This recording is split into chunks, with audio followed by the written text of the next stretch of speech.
mahasiswa dari kampus 3 Santa Elizabeth Medan, Prodi D3 Kebidanan. Di sini kami akan mendemonstrasikan penyuluhan tentang infertilitas primer. Perkenalkan, saya sebagai bidan, nama saya Alga Tenon. Perkenalkan, nama saya Lili Meriam sebagai pasien. Perkenalkan, nama saya Sumi Tepu sebagai suaminya. Selamat menyaksikan ya guys. Selamat pagi dan Bapak. Pagi, Ibu. Silakan duduk ya. Ya, Ibu. Terima kasih, Ibu. Dengan ibu siapa? Ibu Deli, Ibu. Suami ibu ya? Iya. Ada keluhan apa ibu? Begini, Ibu. Saya sama suami saya kan, Bu, ingin sekali memiliki anak. Seperti tetangga-tetangga saya juga kan, Bu, sudah punya anak. Hidup mereka bahagia selalu, selalu bermain, canda tawa setiap sore. Kami juga iri kan, otomatis saya sebagai wanita juga iri. Mereka sudah punya anak, ya Ibu.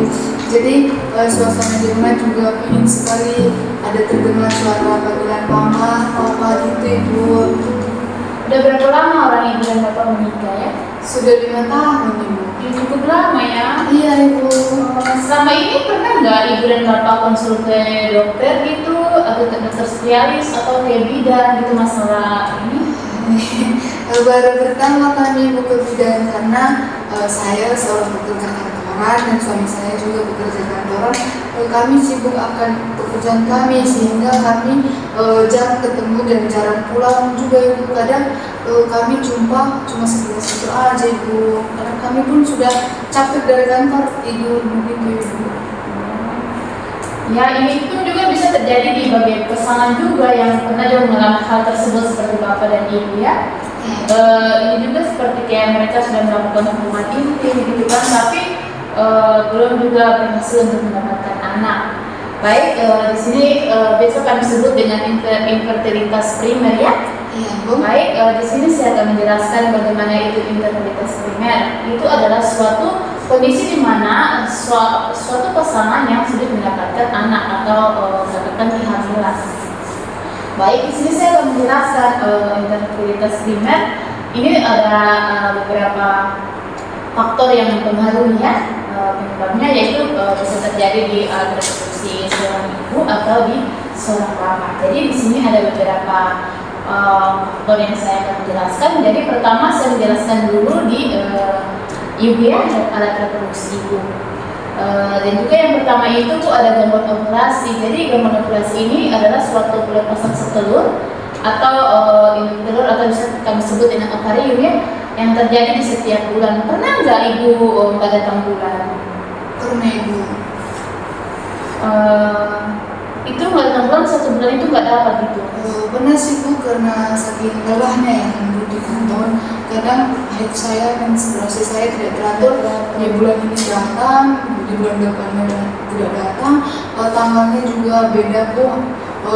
Meleset-meleset Bu akalnya, bulannya juga kadang ya gitu lah Bu. Efek dari pekerjaan ini gitu Bu. Ibu itu pun juga salah satu juga itu, kalau misalnya nggak lancar apa kita kan menstruasi kita, salah satunya mungkin ada mengalami masalah di rahim kita gitu kan Bu, sehingga sulit untuk kita mendapatkan kehamilan gitu. Kalau kita kan perempuan kan harus setiap bulan kita pembuahan gitu sel telur maksudnya kan, kita harus mendapatkan menstruasi, namanya kita perempuan.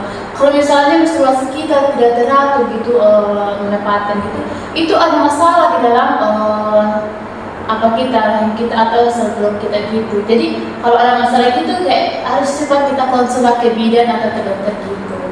Jadi itu salah satu juga menyebabkan sehingga kita sulit mendapatkan kehamilan ya. Gitu ya. Ya, dan juga ada tuba falopi yang tersumbat gitu. Jadi di mana tuba falopi tersumbat ini misalnya sperma itu masuk dia ke sel telur, tapi tuba falopi itu dia tersumbat, jadi sehingga si sperma ini dia mau masuk tapi tidak bisa bersatu dia dengan sel telur. Mini Pak dan Ibu, saya berikan contoh seperti misalnya ibu ingin masuk ini tapi pintunya tertutup. Ibu mau berusaha untuk masuk ke dalam rumah tapi tidak bisa, pintunya tertutup. Itulah seperti yang saya memberikan kepada ibu ya. Jadi misalnya tuberkulosis ibu ini tersumbat dia, jadi sperma bapak masuk tidak bisa karena tuberkulosnya sudah tertutup tersumbat, jadi dia mau bersatu dengan sel telur tidak bisa, jadi dia tidak bisa menghasilkan kehamilan. Itu salah satunya kesumbatan di tuberkulosis ibu. Jadi walaupun sperma dia sudah masuk, tapi kalau tuberkulosis kita tersumbat tidak bisa dia bersatu dengan sel telur, itu pun juga salah satu faktor yang mempengaruhi sehingga kita tidak bisa hamil gitu. Jadi dan juga ada saya menjelaskan juga kepada bapak penyebab dari tidak bisa mendapatkan anak ini ya Pak. Jadi bukan di ibu saja yang kita selalu menyalahkan, karena zaman sekarang ini seolah-olah perempuan terus disalahkan, dan kamu kasih aku anak ini, padahal udah biasa kan kalau ada kan udah kubayar harga gini mahal-mahal sama mama, gak ada kau kasih aku anak ini mana kalau gini. Padahal itu bukan perempuan saja yang selalu bermasalah reproduksinya Pak.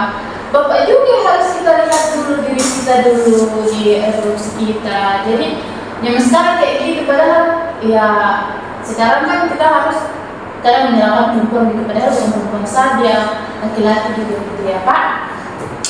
Jadi di sini saya akan memberikan beberapa faktor yang mempengaruhi sehingga bapak sulit, ibu dan bapak sulit ini mendapatkan anak gitu ya Pak. Jadi di sini ada beberapa faktor, yaitu misalnya sperma bapak nih.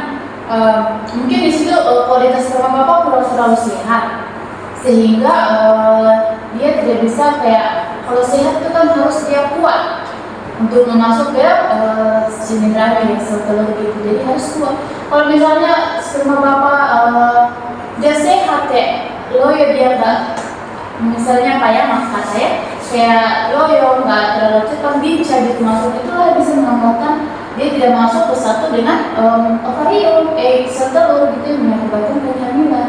Dan juga harus sperma bapak itu dia harus kuat, lincah gitu, maksud dalam arti dia harus cepat gitu, dia nggak boleh kualitas spermanya loyo gitu ya, dia harus cepat sehingga dia bisa mendapatkan ya keturunan gitu, dia bisa bersatu dengan sel telur. Karena percuma kalau kita kualitas sperma saja kurang sehat gitu kan, suatu faktor yang menyebabkan sehingga dia tidak bisa bersatu dengan sel telur. Jadi kalau sperma ini Pak, usahakan harus spermanya kuat, lincah gitu, supaya langsung masuk ke bersatu dengan sel telur. Kalau misalnya kurang sehat sperma kita kayak loyo-loyo, dia nggak kuat, dia gerakannya cepat, itu pun salah satu juga menyebabkan sehingga dia tidak bersatu dengan sel telur di ibu, makanya tidak bisa mendapatkan kehamilan.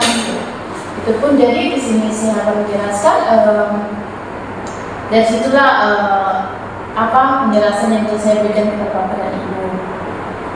Dan juga ada beberapa yang bisa cara mengatasinya ya.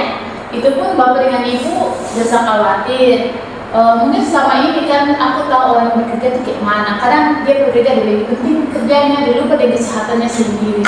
Sehingga kayak makan makanan yang ini sampai lupa dengan kesehatannya sendiri, tidak terlalu teratur gitu, harus memiliki gizi yang seimbang kan. Tetapi kita kan kalau misalnya baru-baru nikah nih, atau aku gitu kan keluarga mempunyai, kita kan memerlukan diri kita gitu, harus maksudnya makanan yang bergizi, ini cuma terbaik untuk kita. Jadi ada beberapa hal yang saya akan berikan kepada ibu ya. Yang pertama, harus ibu dan bapak mengonsumsi makanan yang bergizi gitu, yang berproteinnya, bervitamin seperti makan sayuran, daging gitu, makanan yang seperti yang bergizi, wortel gitu ya. Terus bobo yang mengandung vitamin gitu, makannya pokoknya yang bergizi lah ya. Itu pun salah satu juga untuk menjadi salah satu pola hidup yang sehat, karena zaman sekarang kan kadang kalau orang yang bekerja dia nggak perlu dengan kesehatannya, intinya pulang dari kerja langsung bikin, nggak perlu dengan kesehatannya. Padahal kita kan kalau misalnya kan harus memerlukan kesehatan kita yang terutama pola hidup kita yang kita harus berubah. Jadi mulai sekarang ini bapak dan ibu, bukan saya melarang supaya dia terlalu fokus dulu ke pekerjaannya, tetapi kita juga harus perlu dulu dari kita merubah pola hidup kita ke pola hidup yang lebih sehat lagi gitu. Karena supaya kita mengatur pola makan kita yang sehat gitu, supaya mungkin salah satu hal ini juga bisa mengatasi supaya kita bisa mendapatkan omongan Karena kalau orang yang sibuk kerja, dia sibuk kerjanya, aku kantor gini pulang sampai lupa dengan kesehatan sendiri. Makanya salah satunya bisa mengakibatkan kita sulit bertahan gitu. Jadi mulai sekarang saya harap Bapak dan Ibu juga bisa merubah pola hidup yang sehat ya. Harus teratur makan dan yang bergizi, berprotein, bernutrisi ya. Oke Bu, jadi Bu misalnya protein yang didapat dari telur dan susu sudah bagus itu kan Bu untuk dikonsumsi dan sudah mantap itu untuk sperma laki-laki untuk telur itu. Oh, itu juga suatu itu juga mantap juga ya Bu ya, bisa dikonsumsi Bapak ya. Untuk intinya dia makanan yang mengandung protein, yang bergizi gitu ya, bernutrisi seperti yang Ibu bilang juga, itu pun juga sangat bagus ya. Dan juga Ibu dengan Bapak juga jangan lupa berolahraga yang teratur ya. Karena zaman sekarang ini orang kalau sibuk di kantor dia lupa deh olahraga karena gengsi gitu kan, kayak jalan kaki gitu, pakai mobil apa gitu kan. Padahal kita utamakan kesehatan kita karena jalan kaki saja sebagai dari kesehatan gitu. Kayak kita harus banyak berolahraga yang rutin gitu. Dan juga olahraga rutin ini dia bisa mempercepat juga kehamilan gitu ya. Dan juga ada kita melakukan hubungan seks hubungan seksualitas yang rutinnya. Misalnya saya tunjukkan kepada Bapak Ibu, misalnya Ibu di masa subur ya Pak, pada saat masa subur bisa 2-3 kali dalam seminggu kita melakukan hubungan seksual ya. Itu pun salah satu juga untuk memenuhi dulu sehingga kita mencoba dapat kehamilan. Karena di masa subur itu dia cepat sekali Ibu dan Bapak ya, cepat sekali dia bersatu dengan sperma, dia bersatu dengan sperma, dan juga dia bisa mendapatkan kehamilan. Jadi saya harap Bapak dan Ibu bisa berubah yang terlalu fokus, bukan saya melarang untuk bekerja ya, tetapi kita bekerja juga otomatis kita juga harus memerlukan kesehatan kita karena kesehatan kita yang utama. Karena kita bekerja kita harus menentukan kesehatan kita normal, stabil, itulah yang kita harus melakukan. Apakah Bapak dan Ibu sudah paham tentang penjelasan edukasi yang bisa saya berikan ya Bapak Ibu ya? Masih ya Ibu. Ya, siap-siap ya Bu Bapak ya. Semoga apa yang dibicarakan dapat Bapak dan Ibu terapkan ya. Ya Bu, pulang minggu kami ya Bu. Oke, misi ya Bu. Nah,